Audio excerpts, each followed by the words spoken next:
এয়া আমাৰ গেধা একেট সদৌ অসম কুকুৰ সন্থাৰ চাৰাইগামাপাত যোৱাবাৰ বিজয়ী পদক লাভ কৰিছে।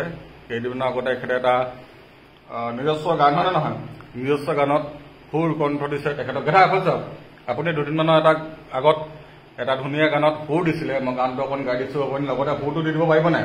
পাৰিব ন?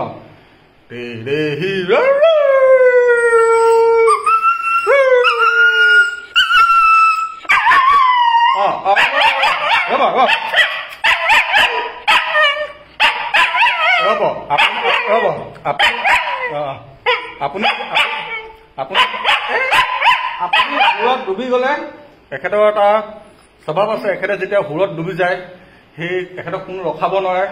ফুল মৃদং টান। এখেতক মই ভাবো অসম চৰকাৰে কুকুৰ পদক বিজয়ীয়ে এখেতক বিভূষিত কৰিব লাগে, হয় নে নহয়? আপুনি কিন্তু যোৱাবাৰ সুৰটো অকণমান ভাল আছিলে, এনেকে লাহে কিনে আছিলে।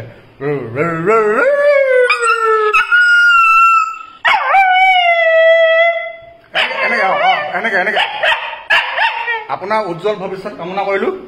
আৰু আপোনাক মই এখন পতঞ্জলি বিস্কুটেৰে বিভূষিত কৰিব বিচাৰো।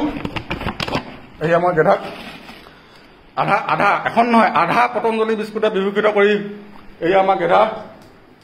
এয়া গেধা তেখেতে ইতিমধ্যে খাইছে পতঞ্জলি বিস্কুট। এখেতক এইখন মানে বিভূষিত কৰিছো আমি। আপুনি সুখী নে? সুখী হয় নাই আপুনি? কওক, সুখী হয় নাই আপুনি?